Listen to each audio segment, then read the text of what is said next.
ఓం ఆత్మీయులారా, శ్రీమద్ భగవద్గీత అర్జున విషాద యోగము ప్రథమ అధ్యాయంలో 39 శ్లోకాల పర్యంతం తెలుసుకున్నాం. ఇప్పుడు 40వ శ్లోకానికి మధుసూదని అవతారిక చూడండి.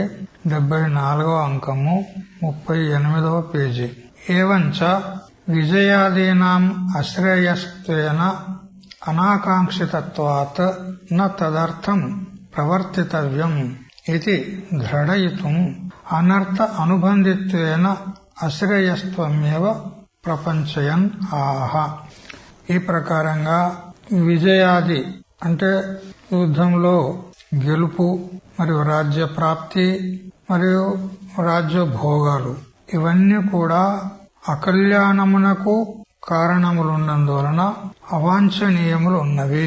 ఈ విషయాన్నే ఇంకా పుష్టినిస్తూ దృఢపరుస్తూ ఇవన్నీ కూడా పరిణామములో అంటే కాలాంతరంలో అనర్థమునకే హేతువులున్నాయి కాబట్టి ఇవి అశ్రేయములు అంటే అకల్యాణకరములు అని ఇంకా అదే విషయాన్ని కొంచెం విస్తరించి చెప్తూ ఉన్నాడు. శ్లోకం చదువుదాము. 40వ శ్లోకం.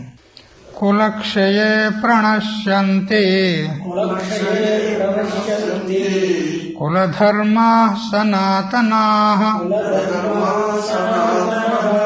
ధర్మే నష్టే కులం కృత్స్నం అధర్మోభిభవత్యుత.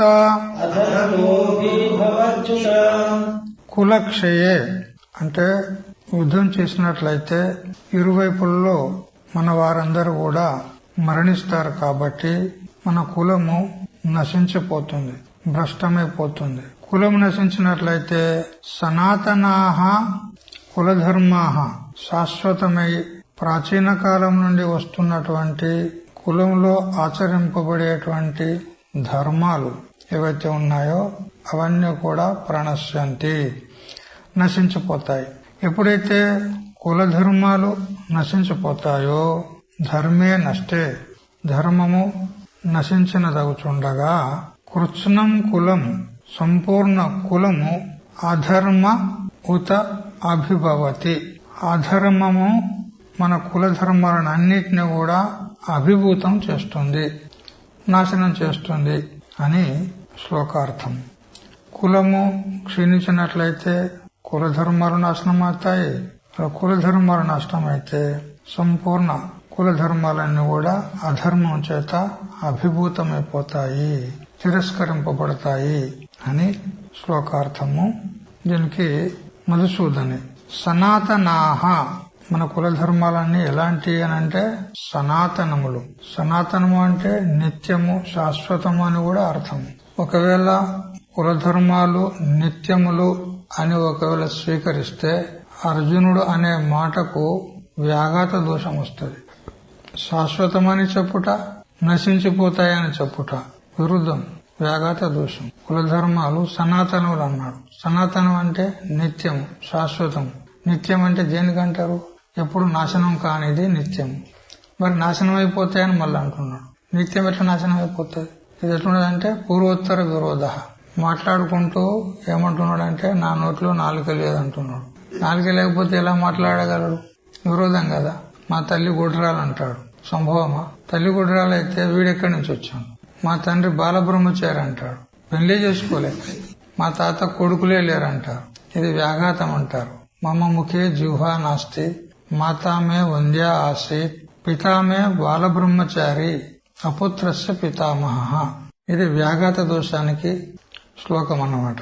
కాబట్టి సనాతన ధర్మాలు అంటాడు, వాళ్ళు నశించిపోతాయి అంటాడు. ఆయన చెప్పిందే ఆయనకే విరోధం అవుతుంది. సరే, ఎందుకంటే ఇప్పుడు బుద్ధి స్థిరం లేదు అతనిది. మాట్లాడవచ్చు అట్లా. బుద్ధి స్థిరం లేదు కాబట్టి ఏమన్నా మాట్లాడతాడు. సరే, ఆయన అభిప్రాయానుసారంగా ఉచ్చారణ చేద్దాం. నష్టమైపోతాయి.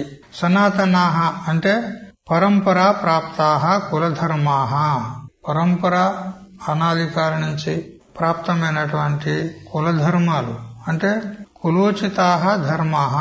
మన కులానికి అంటే క్షత్రియ కులానికి ఉచితమైనటువంటి ఏ ఏ ధర్మాలు ఉన్నాయో శాస్త్రం విధానం చేసింది కదా. బ్రాహ్మణ, క్షత్రియ, వైశ్య, శూద్ర అనేటువంటి వారికి ఆయా కర్మలు, ఆయా ధర్మాలు శాస్త్రం విధానం చేసింది. మరి క్షత్రియులందరూ మరణించినట్లయితే కులక్షయమైతుంది. కులక్షయమైతే కుల ధర్మాలు నష్టమైపోతాయి. ఎందుకంటే ధర్మాలను ఆచరించేవారే లేకపోతే ధర్మాలు ఎలా ఉంటాయి? అవి నష్టమవుతాయి. కులక్షయే ప్రణశ్యంతి. కులక్షయమైనట్లయితే ధర్మాలను కూడా నాశనమైపోతాయి. ఎందుకు? కర్తు అభావాత్. చేసేవాడే లేడు. కుల ధర్మాలను ఆచరించేవాడే ఉండడు. అందరూ చనిపోతారు యుద్ధంలో. ఇక ఎప్పుడైతే ఆచరించేవాడే లేకపోతే కుల ధర్మాలు ఎలా నిలుస్తాయి? అవి కూడా నశించిపోతాయి. ఉత అపి శ్లోకంలో చివరిలో ఉత ఉంది. అభిభవతి ఉత. ఉత అంటే అపి అని అర్థం. అపి అంటే కూడా. అగ్నిహోత్రాది అనుష్ఠాతృ పురుష నాశేన ధర్మే నష్టే జాత్యభిప్రాయం ఏకవచనం. కులం నష్టమైతే కుల ధర్మాలు కూడా నష్టమైపోతాయి. ఉత అంటే కూడా. అపి కుల ధర్మాలు కూడా నష్టమైపోతాయి. కుల ధర్మాలు ఏంటి అంటే అగ్నిహోత్రాదులు. ఇంకా అనేకమైనటువంటి ధర్మాలు ఉన్నాయి. అగ్నిహోత్రం మొదలుకొని అనేకమైనటువంటి కుల ధర్మాలు ఏవైతే ఉన్నాయో అవి ఆ ధర్మాలను ఆచరించేటువంటి కర్తలే నశించిపోయిన తర్వాత ధర్మాలు కూడా నశించిపోతాయి. ఆచరించేవాడే లేకపోతే ధర్మాలు ఎలా ఉంటాయి? ధర్మే నష్టే. ఇక ధర్మం నష్టమైపోయింది అనుకో. ఇక్కడ ధర్మే నష్టే అని ఏకవచనం చెప్పినాడు. ఇక్కడ ధర్మములు నశించినప్పుడు అనే అభిప్రాయంలో ఏకవచన ప్రయోగం చేసినాడు. ఇక్కడ బహువచనం చెప్పాలి కానీ ఏకవచన ప్రయోగం చేసినాడు. ఇది ఏ అభిప్రాయంతోనంటే, ఉదాహరణకు ఒక ఆవుల మంద ఉంది. అందులో అనేక ఆవులు ఉన్నాయి, వందల కులలు ఉన్నాయి. అయితే వాటి అన్నిటినీ ఏకవచనంలో ప్రయోగం చేసి ఆలమంద అంటాడు. ఆలమంద అంటే ఇది ఏకవచనం, ఒకటి ఉంది, దానిలో ఆవులు లేవు. అట్లే వనం అంటాం మనం. వనం అంటే అందులో ఒకటే వృక్షం ఉందా? అనేక వృక్షాలున్నాయి. కానీ అనేక వృక్షాలను ఒక జట్టుగా చేసి ఏకవచన ప్రయోగం చేస్తున్నాడు. అట్లా ఇక్కడ అనేక ధర్మాలు నష్టమైపోతాయని చెప్పే అభిప్రాయం ఉంది, కానీ ఏకవచనం ప్రయోగం చేసినాడు. ఇది జాత్యేకవచనం అంటారు. అవశిష్టం బాలాది రూపం కృష్ణమపి కులం అధర్మో అభిభవతి అనగా స్వాధీనతయా వ్యాప్నోతి. ఇక ఎప్పుడైతే కులం నష్టమైపోతుంది, కుల ధర్మాలు నష్టమైపోతాయి, కర్త అనేవాడు లేకుండా పోతాడు.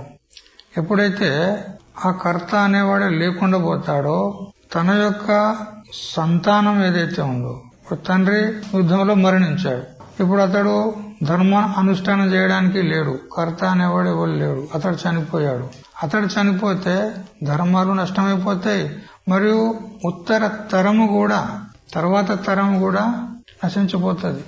ఎందుకంటే వాళ్ళ సంతానానికి సంస్కారం చేయించేవాడు ఎవడు? తండ్రి ఉంటే సంస్కారాలను చేయిస్తాడు. మనకు షోడశ సంస్కారాలు ఉన్నాయి అన్ని, అవన్నీ ఎవరు చేయించాలి? ఇంటికి పెద్దవాడే లేడనుకో, సంతానానికి సంస్కారం చేయించు. సంస్కారం లేకపోతే వ్రాత్యుడు అనబడతాడు, వాడు భ్రష్టుడు అనబడతాడు. చూడు, ఇక పరంపర మొత్తం కులమంతా భ్రష్టమైపోతుంది. బాలాది రూపం కృష్ణం అపి కులం అధర్మో అభిభవతి. ఉత్తర తరం వారు తన పిల్లలు ఎవరైతే ఉన్నారో వాళ్ళకు సంస్కారాలు చేసేవారు లేక పూర్తిగా కుల ధర్మాలన్నీ కూడా అధర్మం చేత అభిభూతమైపోతాయి, తిరస్కరింపబడతాయి. అంటే అధర్మం ఏం చేస్తుంది? ఈ ధర్మాలన్నింటిని కూడా స్వాధీనం చేసుకుని వ్యాపిస్తుంది. అంటే అధర్మమే పెరుగుతుంది, ధర్మాలన్నీ నష్టమైపోతాయి. ఉత శబ్ద కృష్ణ పదేన సంబధ్యతే. ఉత అనేది, అపి అనేది కృష్ణం అంటే సంపూర్ణ ధర్మాలన్నీ కూడా నష్టమైపోతాయి అని మనం తెలుసుకోవాలి. తర్వాత 41వ శ్లోకం చదవండి. అధర్మాభిభవాత్ కృష్ణ ప్రదుష్యంతి కుల స్త్రియః స్త్రీషు దుష్టాసు వార్ష్ణేయ జాయతే వర్ణ సంకరః. హే కృష్ణ, ఇలా 2 సంబోధనలు వచ్చినాయి, కృష్ణ వార్ష్ణేయ. కృష్ణ అధర్మ అభిభవాత్, ధర్మము అధర్మం చేత అణిచివేయబడినప్పుడు కులస్త్రీలు ప్రదుష్యంతి చెడిపోతారు. ధర్మము నష్టమైపోయిన తర్వాత, కుల ధర్మాలని నష్టమైన తర్వాత కులస్త్రీలు కూడా చెడిపోతారు. హే వార్ష్ణేయ అంటే ఓ కృష్ణ, స్త్రీసు దుష్టాసు, స్త్రీలు ఒకవేళ పతితులైపోయినరనుకో, దోషగ్రస్తులైపోయినరనుకో, అప్పుడు వర్ణసంకరం ఏర్పడుతుంది. జాయతే అంటే కలుగును, వర్ణసంకరము కలుగుతుంది. మధుసూదని అస్మదీయైః పతిభిః ధర్మం అతిక్రమ్య కులక్షయ కృతః చేద్ అస్మాభిః అపి వ్యభిచారే కృతే కో దోషః స్యాత్ ఇత్యేవం కుతర్కహతాః కులస్త్రియః ప్రదుష్యేయుః ఇత్యర్థః. చూడు, వివాహం చేసుకున్నప్పుడు ప్రదక్షిణ చేస్తారు. అగ్నిగుండం చుట్టూ 7 పేరి 7 అడుగులు 7 చుట్లు తిరుగుతారు. ప్రతిజ్ఞ చేసి 7 జన్మల దగ్గర మనము ఈ విధంగానే కలిసి ఉందాము, నన్ను విడిచి నీవు గాని నిన్ను విడిచి నేను గాని ఉండను అని ఇట్లా ప్రతిజ్ఞ చేసి వివాహం ఆడతాడు. మరి ఇప్పుడు నడుమంత్రానే చనిపోతే ఇప్పుడు వాడు నాకు అన్యాయం చేసిపోయినాడు కదా అని స్త్రీ అనుకుంటది. నడుమంత్రానే చనిపోతే ఇప్పుడు నాకు అన్యాయం చేసిపోలేదా? ఆ ధర్మాన్ని అంటే వివాహ ధర్మం ఏదైతే ప్రతిజ్ఞ చేసిండో ఇప్పుడు దాన్ని భ్రష్టం చేసి పోయిండు కదా. మరి నా పతే తన ధర్మాన్ని ఉల్లంఘించి ధర్మాన్ని నష్టం చేసి పోతే ఇక నేను కుతః చేద్ అస్మాభిః అపి వ్యభిచారే కృతే కో దోషః. అతడే ధర్మాన్ని నష్టం చేసిపోయిన తర్వాత ఇక మేము వ్యభిచారం చేస్తే మాకేం దోషం కలుగుతుంది? స్త్రీల లోపల ఇటువంటి భావన ఏర్పడి వాడైతే అధర్మం చేసిపోయాడు. ఇక మరి మేము అధర్మం చేస్తే ఏం తప్పు ఉన్నది? వ్యభిచారం చేస్తే ఏం తప్పు ఉన్నది అని ఒకవేళ వారు ఆ విధంగా ప్రవృత్తులైనట్లయితే కులస్త్రియ ప్రదుష్యేయు, కులస్త్రీయులు దూషితమైపోతారు, నష్టమైపోతారు. అథవా లేక కులక్షయకారి పతి సంబంధాది ఏవ స్త్రీనాం దుష్టత్వం. లేదా ఇప్పుడు చచ్చినవాడు చచ్చిండు, అతడైతే లేడు, అతని సంతానం ఉంది, ఆ సంతానానికి సంస్కారం చేసినోడు లేడు. తండ్రి ఉంటే సంతానానికి సంస్కారం, ఇప్పుడు ఆ సంతానం కూడా దూషితమైపోయింది. ఆ దూషితమైనటువంటి వాడు మళ్లీ శుద్ధమయ్యేంత వరకు అతడు స్త్రీతో సంబంధం చేయకూడదు. ఇది శాస్త్రం ఉన్నది. వాడు శుద్ధుడయ్యే దగ్గర వేచి ఉండాలి, సంబంధం చేయకూడదు. ఒకవేళ ఆవేశంలో సంబంధం చేసింది అనుకో, అప్పుడు స్త్రీలు కూడా దూషితమైపోతారు.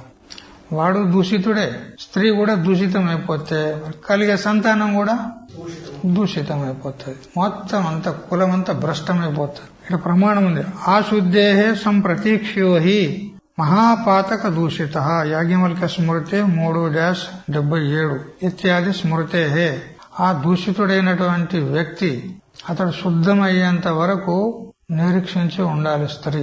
ఒకవేళ ఆవేశం లోపల సంబంధం అయితే వాళ్ళు దూషితులైతారు, సంతానం కూడా దూషితమైపోతుంది. అందుకని ఈ యుద్ధం వల్ల ఎంత అనర్థం జరుగుతుందో విచారం చేయి కృష్ణ అంటాడు. వార్ష్ణేయ అంటే వృష్ణి వంశీయుడైనటువంటి కృష్ణుడు. ఇక్కడ ఆ శబ్దాన్ని ప్రయోగం చేయడం తాత్పర్యం ఏంది? వార్ష్ణేయ అంటే వృష్ణి వంశాన్ని నువ్వు ఏ విధంగా రక్షించినవో అట్లా మా కులాన్ని కూడా రక్షించు అని తాత్పర్యం. ఇక్కడ ఆ సంబోధన లోపల మా క్షత్రియ కులాన్ని కూడా, మా కౌరవ కులాన్ని కూడా రక్షించు అని తాత్పర్యం. కృష్ణ శబ్దం చేత భక్తుల యొక్క దుఃఖాలన్నింటినీ కూడా ఆకర్షించేవాడు కాబట్టి కృష్ణుడు అనబడ్డాడు. అట్లా మా దుఃఖాలను కూడా నువ్వు పోగొట్టి మమ్మల్ని రక్షించు అనే అభిప్రాయంతో 2 సంబోధనలు ఇక్కడ చేయడం జరిగింది. తర్వాత 42వ శ్లోకం చదవండి. శంకరో నరకాయైవ కులఘ్నానాం కులస్య చ పతంతి పితరో హ్యేషాం భుక్తపిండోదక క్రియాః. శంకరః కులఘ్నానాం కులస్య చ. ఈ వర్ణ సంకరము కులాన్ని నశింపజేసిన వాళ్ళ యొక్క మరియు కులం యొక్క నరకము కొరకే అవుతుంది.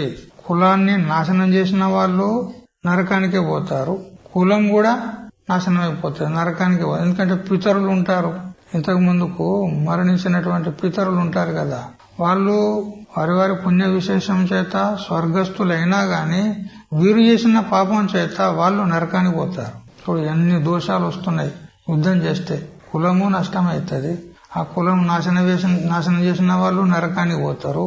మరి పితరులు కూడా ఎందువలనగా ఏషాం వీళ్ళ యొక్క పితరహ, వీళ్ళ పితరులు ఉన్నారు కదా, వాళ్లకు పిండాలు పెట్టేటోడెవడు, తర్పణం చేసేటోడెవడు, శ్రాద్ధ చేసేటోడెవడు, ఎవడు లేకపోతే ఇప్పుడు వాళ్ళు కూడా ఏమవుతారు, పితరులు కూడా వాళ్ళు కూడా నరకగాములైతారు.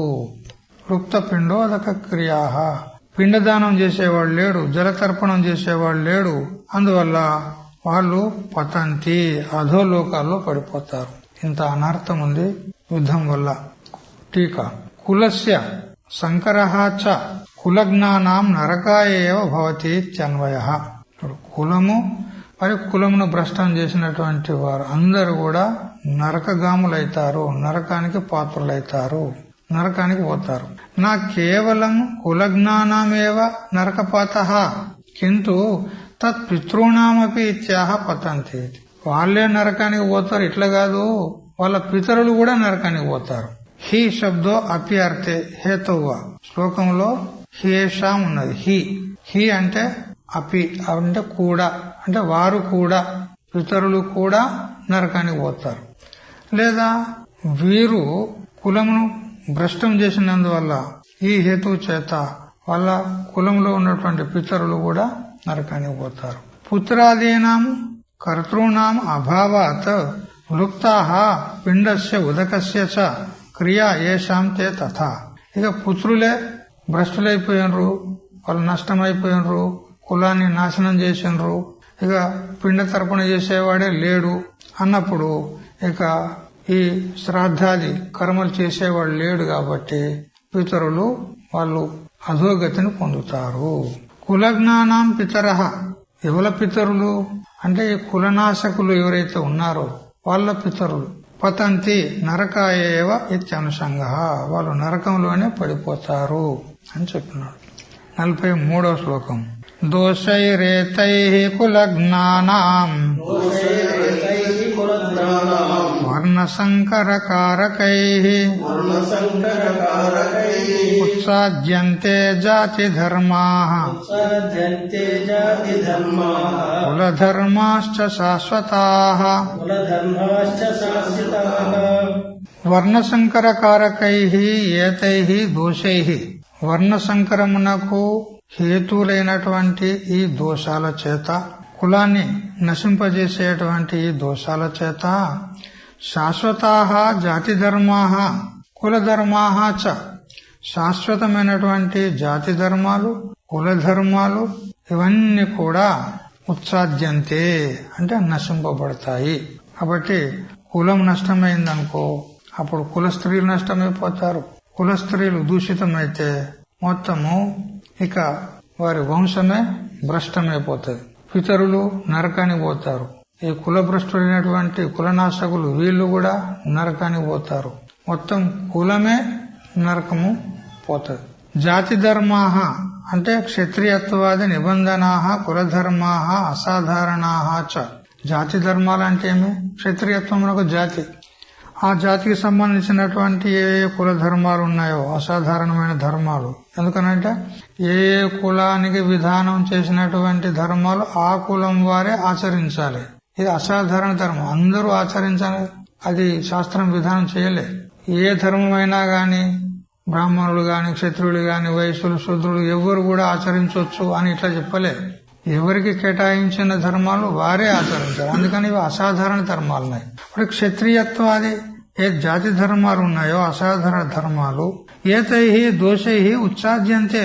ఇప్పుడు మనం చెప్పుకున్నటువంటి వర్ణ సంకరము మరియు కుల భ్రష్టత మరియు నరక ప్రాప్తి ఈ దోషాల చేత ఆ జాతి ధర్మాలన్నీ కూడా ఉత్సన్నాః క్రియంతే అంటే వినాశ్యంతే ఇత్యర్థ, అవి నాశనం అయిపోతాయి అని చెప్పి తరువాత శ్లోకాన్ని ప్రవృత్తం చేస్తున్నాడు. 44వ శ్లోకం. ఉత్సన్న కుల ధర్మాణం మనుష్యాణం జనార్దన నరకే నియతం వాసో భవతీత్యనుశుశ్రుమా.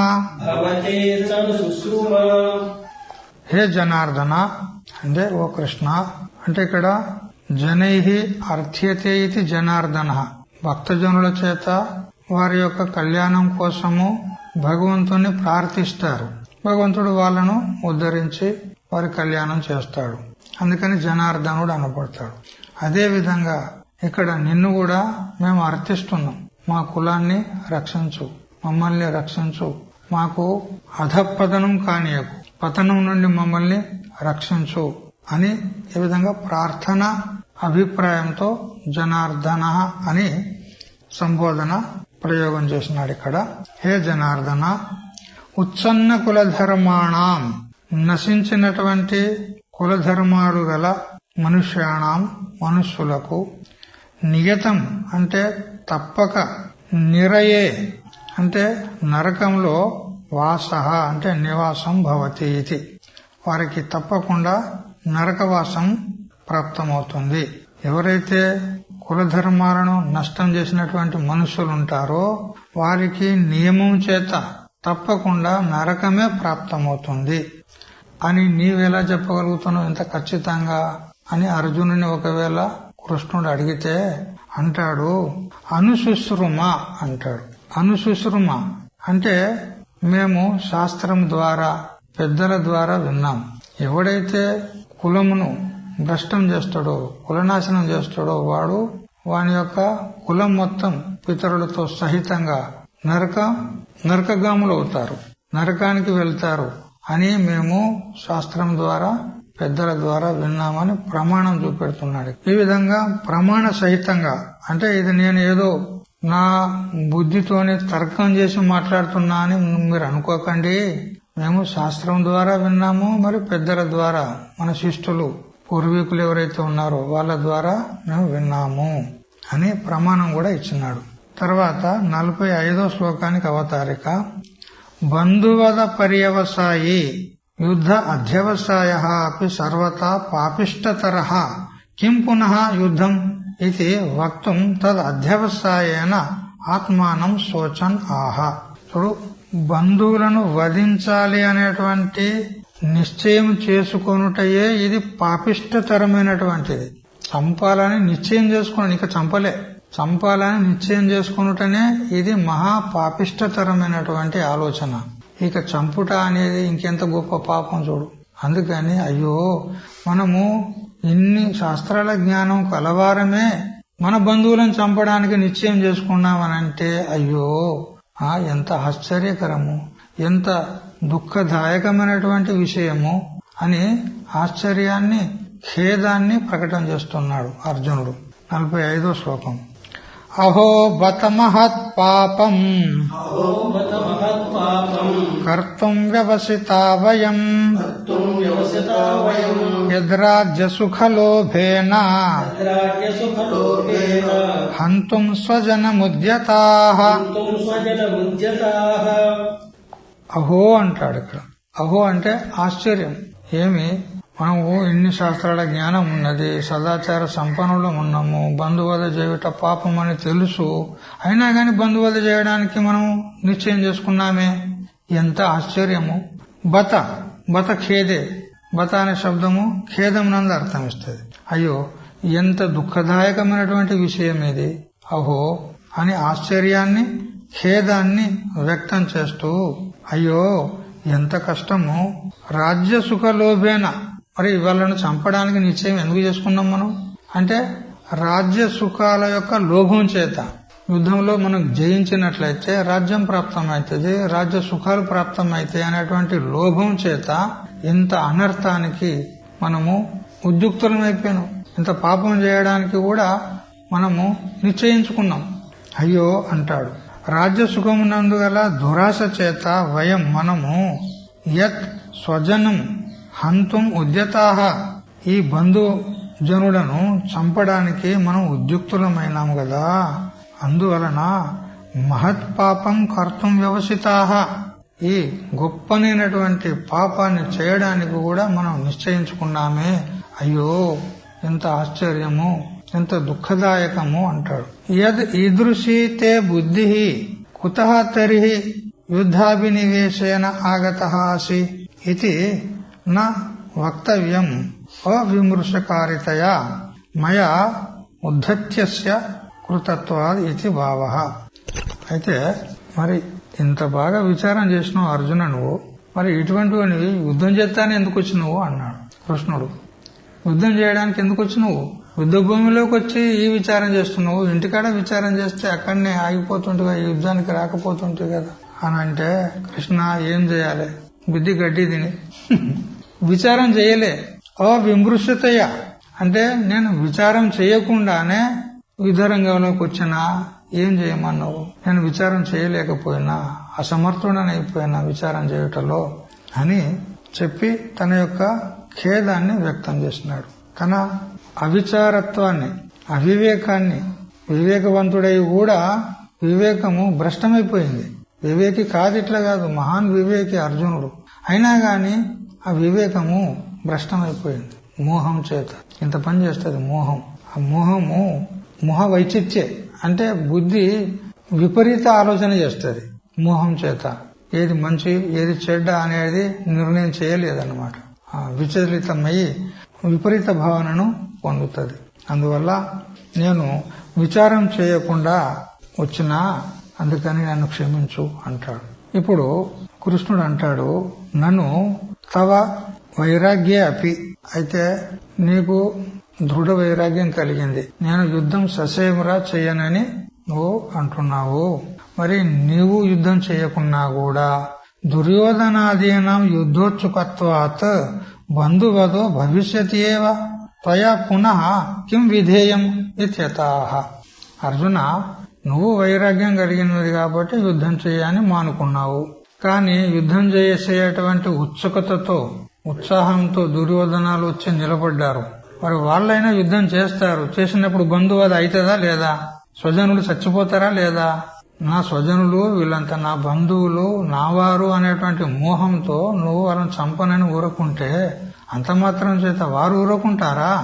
వారైనా యుద్ధం చేస్తారు. అప్పుడైనా గాని బంధుజనం యొక్క నాశనం అయితేదే కదా, అప్పుడేం చేస్తావు అంటాడు. బంధుజనులు చచ్చిపోతారా అని అంటున్నావు, మరి వాళ్ళైనా బంధుజనాన్ని చంపుతారు, అప్పుడేం చేస్తావు అని అంటే 46వ శ్లోకాన్ని చెప్తున్నాడు ఇక్కడ. యది మామ ప్రతీకారం అశస్త్రం శస్త్రపాణయః ధార్తరాష్ట్రారణే హన్యుః తన్మే క్షేమతరం భవేత్. కృష్ణ, నువ్వు ఏమన్నా చెప్పు, వాళ్ళు యుద్ధం చేస్తారంటావా? చేస్తే ఏని? యుద్ధం చేసి బంధువులను చంపి వాళ్ళు పాపంలో పడితే పడని, వాళ్ళు మొదలే పాపాత్ములు ఉన్నారు. ఆ పాపం అయితే మనకంటది కదా, ఎందుకు మనం చంపుతలేము. ఒకవేళ నువ్వు నిశ్శస్త్రుడవై ఉన్నావు కాబట్టి వచ్చి నిన్ను కూడా చంపుతారు, అప్పుడు ఏం చేస్తావు అని అంటే, చంపితే చంపని. ఇతరులను హింస చేసి వాళ్ళ ప్రాణాలను తీసి ఆ పాపానికి నేను పాత్రుడనయ్యేదానికంటే వాళ్ళ చేత చంపబడిందే శ్రేష్టము అంటాడు. అందువల్ల నేను యుద్ధం చెయ్య అంటాడు. అశస్త్రం అంటే ఆయుధము లేనివాడను, అప్రతీకారం అంటే ప్రతిక్రియ చేయనివాడను. వారు ఒకవేళ నా మీదకి యుద్ధానికి వచ్చినారనుకో, నేనైతే శస్త్రహీనుడిని ఉన్నాను, నా శస్త్రాన్ని వదిలేశాను. అయినా గానీ వాళ్ళ ఆతతాయులు కాబట్టి శస్త్రహీనుడి పైన కూడా ప్రహారం చేసేటువంటి ఉద్యమం వాళ్ళు చేస్తారు. చేసినా గాని వాళ్ళు నన్ను చంపినా గాని పర్వాలేదు అంటాడు. నేను వారికి ప్రతీకారం చెయ్యను. నన్ను ఎందుకు చంపుతారు అని మళ్ళా రివెంజ్, ప్రతీకారము నేను చెయ్యను. అలాంటప్పుడు వాళ్ళు నేను చంపుతారే కదా, ఇక చంపడానికైతే వచ్చినారు, నువ్వు వారికి ప్రతీకారం చేయకపోతే ఆసానీసే అంటే ఈజీగా సులభంగా నేను చంపుతారే కదా అంటే, చంపితే చంపని అంటాడు. మునికేసండి, ఇంకేం చేయమంటావు. శస్త్రపాణయః మాం ధార్తరాష్ట్రాః రణే హన్యుః. వాళ్ళు శస్త్రధారులయ్యి నిశ్శస్త్రుడనైనటువంటి నన్ను ఈ యుద్ధంలో వాళ్ళు చంపితే చంపనీగాక.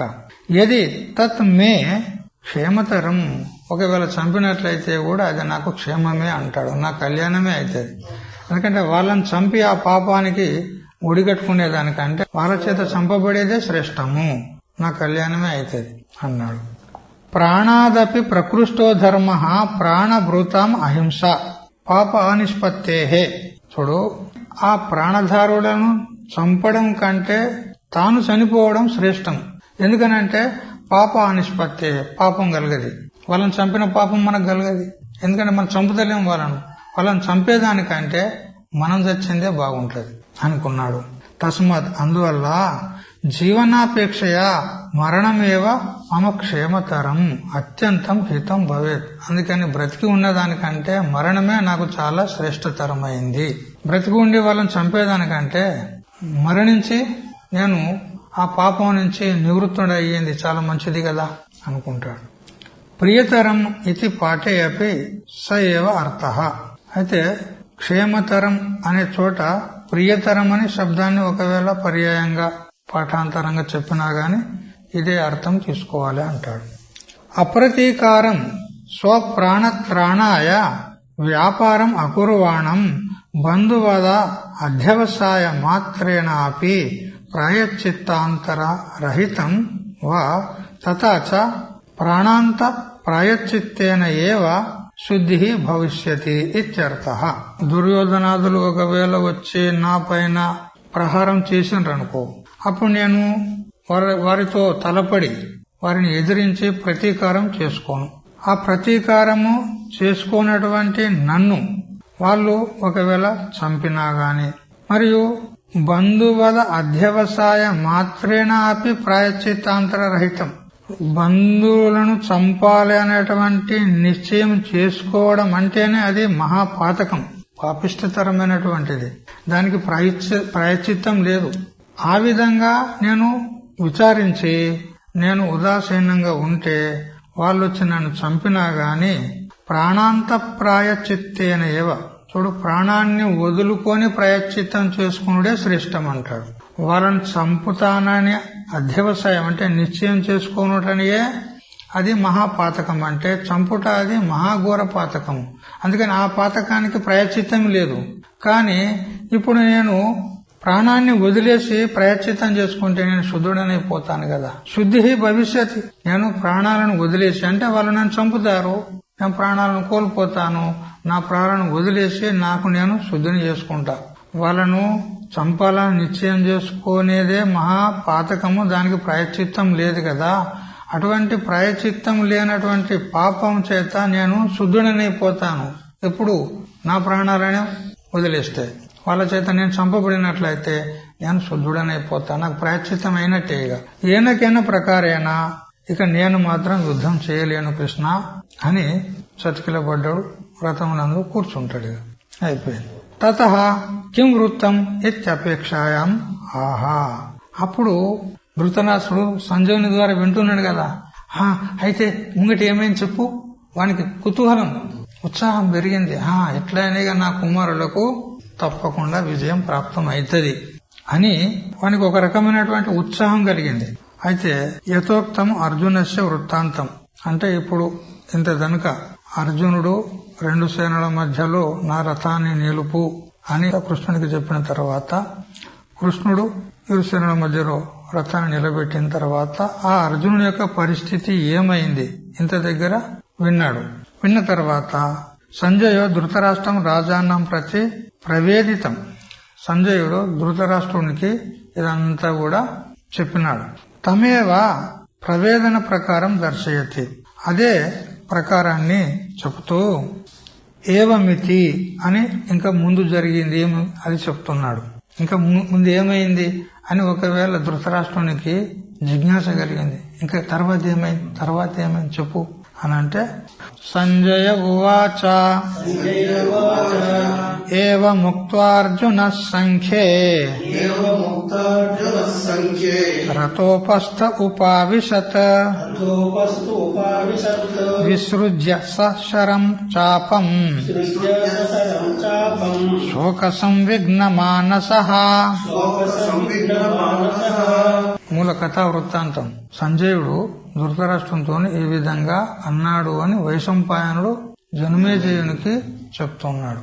అర్జున అంటే అర్జునుడు సంఖ్యే యుద్ధం నందు యుద్ధరంగంలో ఏవం ఉక్త్వా ఈ విధంగా పలికి అంటే ఇంత దగ్గర అర్జునుడు కృష్ణునితో ఏమేం పలికిండో అదంతా పలికి సశరం అంటే బాణాలతో సహితమైనటువంటి చాపం అంటే ధనుస్సు, బాణాలతో సహితమైనటువంటి తన ధనుస్సును గాంధీవాన్ని విసృజ్య అంటే విడిచి శోక సంవిఘ్న మానస శోకముతో కలత చెందినటువంటి మనస్సు గలవాడై రథోపస్థే అంటే రథపీఠము మీద అంటే రథం యొక్క మధ్య భాగంలో ఉపావిశత్ కూర్చుండిపోయినాడు. నేను యుద్ధం చెయ్య అని పూర్తిగా యుద్ధాన్ని మానేసి ఇక నేను యుద్ధం చెయ్యనంటే చేయనని దృఢ నిశ్చయం చేసుకుని రథం మధ్యలో కూర్చుండిపోయినాడు. ఈ విషయాన్ని ధృతరాష్ట్రునికి సంజయుడు చెప్పినాడు.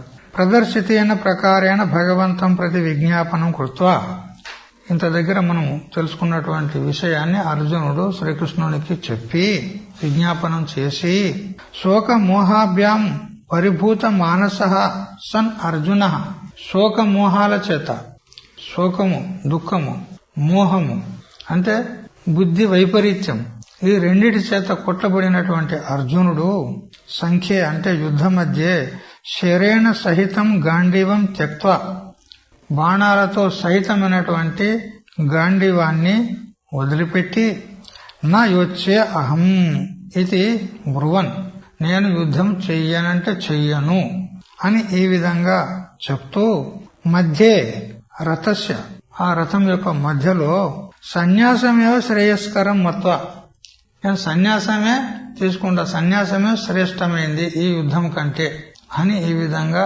భావించి ప్రవిష్టవాన్ ఇత్యర్థ కూర్చున్నాడు రథంలో అని ఈ విధంగా అర్జున విషాద యోగము అని మొదటి అధ్యాయము ఇంతటితో ఉపసంహరింపబడింది. ఇది శ్రీ మహాభారతే శతసహస్ర్యాం సంహితాయాం వైయాసిక్యాం భీష్మ పర్వణి శ్రీమద్ భగవద్గీతాసు ఉపనిషత్సు బ్రహ్మ విద్యాయాం యోగశాస్త్రే శ్రీకృష్ణార్జున సంవాదే అర్జున విషాద యోగో నామ ప్రథమో అధ్యాయ అని ఇంతటితో మొదటి అధ్యాయము ఉపసంహరింపబడుతుంది. ఇక్కడ కూడా విచారం చేయవలసింది. ఈ భగవద్గీత ఘట్టము ఎక్కడిది అంటే మహాభారత అంతర్గతం భీష్మ పర్వంలోనిది. భీష్మ పర్వంలో 25వ అధ్యాయం నుంచి 42వ అధ్యాయం వరకు 18 అధ్యాయాలు భీష్మ పర్వంలో మహాభారతంలో ఉంది. శతసహస్ర్యాం 100,000 శ్లోకాలతో కూడినటువంటిది అంటే 1,00,000 శ్లోకాలు, 1,00,000 శ్లోకాలతో కూడినటువంటి మహాభారతం. మరి ఎవరు రాశారు? వైయాసిక్యం అంటే వ్యాస భగవాను చేత రచింపబడినటువంటి మహాభారత అంతర్గతమైనటువంటి భీష్మ పర్వంలో శ్రీమద్ భగవద్గీతాసు ఉపనిషత్సు భగవద్గీతలు అనేటువంటి ఉపనిషత్తుల యందు అంటాడు. భగవద్గీతలు ఈ 18 అధ్యాయాలు ఏవైతే ఉన్నాయో ఇవన్నీ కూడా ఉపనిషత్తుల యొక్క సారాన్ని తీసుకునే భగవద్గీతలుగా చెప్పబడింది. సర్వోపనిషదో గావో దోగ్ధ గోపాలనందన పార్థో వచ్చ సుధిర్భక్త దుగ్ధం గీతామృతం మహత్. చూడు, సకల ఉపనిషత్తులు అనేటువంటి గోవులను గోపాలనందనుడు పితికి ఆ గోవుల పాలను ఉపనిషత్తులు అనేటువంటి గోవుల యొక్క పాలను అంటే ఆ ఉపనిషత్తుల యొక్క సారభూతమైనటువంటి బ్రహ్మాత్మైకత్వ విజ్ఞానం ఏదైతే ఉందో దాన్ని పితికి ఆ గోపాలనందనుడు పితికినాడు. మరి ఆ పాలను తాగినోళ్ళెవరు? పార్థో వత్స పార్థుడు అనేటువంటి దూడ. సుధి అంటే మంచి బుద్ధిమంతుడు వివేకి అయినటువంటి వాడు అధికారి పురుషుడు. సుధి అంటే ఇక్కడ అధికారి. అధికారి పురుషుడైనటువంటి అర్జునుడు ఉపనిషత్తులు అనేటువంటి గోవుల యొక్క సారభూతమైనటువంటి బ్రహ్మాత్మైకత్వ తత్వం అనేటువంటి పాలున్నాయో వాటిని తాగినాడు. అందుకని భగవద్గీత అంటే ఉపనిషత్తులే. అందుకని భగవద్గీతాసు ఉపనిషత్సు బహువచనం, సప్తమి బహువచనం. భగవద్గీతలు అనేటువంటి ఉపనిషత్తుల యందు ఉన్నటువంటి బ్రహ్మ విద్యాయాం యోగ శాస్త్రే ఇది ఏం విద్య? ఈ మొత్తం భగవద్గీతలో చెప్పబడేది మొత్తం బ్రహ్మ విద్య. బ్రహ్మతత్వాన్ని నిరూపించినటువంటి, ప్రతిపాదించినటువంటి గీతాశాస్త్రం. ఇది ఎటువంటి శాస్త్రం అంటే యోగ శాస్త్రం. అంటే బ్రహ్మ విద్యను ఆర్జించడానికి ఇది సాధనభూతమైనటువంటి శాస్త్రం. యోగం అంటే సాధనం. బ్రహ్మ విద్యను ఆర్జించడానికి సాధనభూతమైనటువంటి ఈ భగవద్గీతా శాస్త్రమునందు శ్రీకృష్ణార్జునుల యొక్క సంవాదాత్మకమైనటువంటి మొదటి అధ్యాయము అర్జున విషాద యోగం ఏదైతే ఉందో అది ఇంతటితో ఉపసంహరింపబడింది అని ఇంతటితో మొదటి అధ్యాయం తెలుసుకున్నాం. రేపటి నుంచి సాంఖ్యయోగం 2వ అధ్యాయాన్ని మనం ప్రారంభించుకుందాం. హరి ఓం తత్సత్. ఓం సహనావతు సహనౌ భునక్తు సహ వీర్యం కరవావహై తేజస్వినావధీతమస్తు మా విద్విషావహై. ఓం శాంతి శాంతి శాంతి.